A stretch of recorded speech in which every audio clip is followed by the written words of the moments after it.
Assalamualaikum warahmatullahi wabarakatuh. Salam sejahtera bagi kita semua. Shalom, Om Swastiastu, Namo Buddhaya, dan salam kebajikan. Yang terhormat saya sampaikan kepada Dewan Juri Lomba Debat Bahasa Indonesia SM Award 2025. Di mana pada kesempatan kali ini, saya Teresia Sidisigoro dari SMA Negeri Jatirogo Kabupaten Tuban selaku tim kontra menegaskan bahwa saya tidak setuju dengan adanya mosi dewan-dewan ini memilih sekolah-sekolah menengah lebih memilih mengadopsi model pendidikan klasik daripada model pendidikan progresif. Di mana saya percaya Dewan Juri sekalian, pendidikan sekolah-sekolah menengah lebih tepat mengadopsi model progresif yang lebih relevan dengan kebutuhan sosial, dunia kerja, dan tantangan masa depan dibandingkan pendidikan klasik. Di mana model klasik itu lebih menekan hafalan dan literatur lama, di mana dunia kerja baru pada hari ini lebih menuntut keterampilan yang baru untuk menghadapi persaingan-persaingan global di luar sana.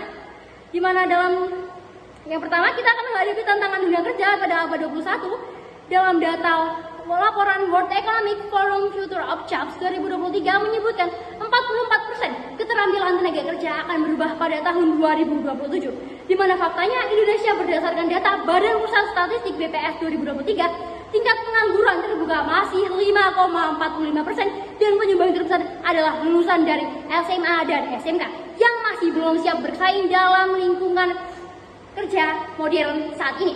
Ini menunjukkan pendidikan kita harus lebih menyesuaikan pada kebutuhan kerja yang lebih dinamis, di mana pendidikan progresif menawarkan penekanan dalam problem solving, literasi digital, teamwork, dan komunikasi yang jauh lebih sesuai dari dalam dunia kerja daripada model pendidikan klasik.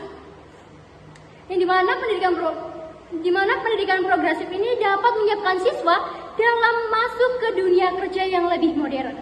Dan yang kedua, kita akan menghadapi tantangan fenomena sosial remaja masa kini, di mana model klasik sering sekali kaku satu arah dan menekan siswa dalam standar yang seragam yang dapat berdampak negatif pada psikologi remaja.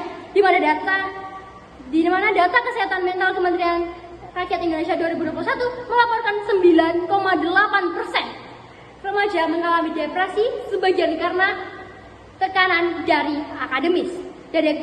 Dalam data sosial komunikasi perlindungan anak Indonesia KPAI mencatat lebih dari 2.000 aduan kasus bullying di sekolah pada 2021. Pendidikan progresif di mana data sosial komunikasi perlindungan anak KPAI mencatat lebih dari 2.000 aduan kasus bullying di sekolah karena adanya pemikiran-pemikiran yang kaku oleh siswa-siswi dalam pemahaman model klasik ini, di mana pendidikan progresif lebih menawarkan pembelajaran yang lebih ramah, dapat mendorong empati, kolaborasi, dan pengembangan diri, sehingga lebih baik dalam penanganan masalah sosial remaja. Di mana ketiga juga kita akan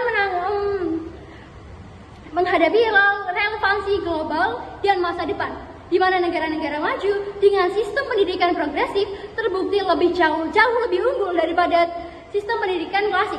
Di mana data UNESCO Global Education Monitoring Report 2021, negara sistem progresif seperti Finlandia dan Kanada menempati peringkat teratas dalam indeks kualitas pendidikan dan inovasi.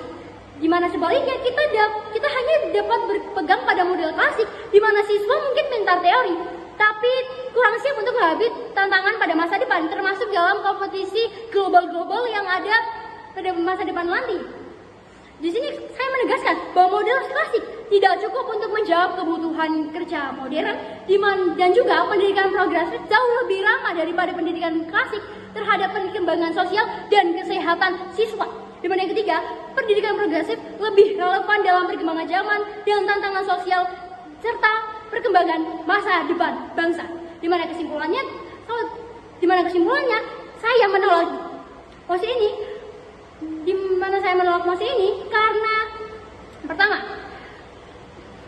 karena pendidikan progresif lebih mampu membekali keterampilan abad 21 yang lebih sesuai dengan dunia kerja modern pada masa depan. Dan yang kedua, lebih inklusif dan ramah terhadap masalah kesehatan mental remaja. Dan yang ketiga adalah lebih relevan untuk menghadapi persaingan global. Namun mungkin memang benar di mana tim pro berpikir bahwa metode klasik dapat mengembangkan literasi mendalam dan logika. Namun, dalam hal ini, kegiatan pendidikan klasik itu sangat sekali tidak fleksibel. Namun, kita masih tetap bisa mengambil nilai positif dari pendidikan klasik itu tadi dengan mengintegrasikannya ke dalam kerangka progresif. Dengan cara ini, kita dapat menjaga tradisi akademik juga tetap aditif dalam perubahan zaman dalam tantangan global pada masa depan nanti. Itulah argumen saya tentang ketidaksetujuan saya dalam adanya metode pendidikan klasik yang lebih mendominasi di dalam dunia pendidikan sekolah menengah. Sekian dari saya, terima kasih.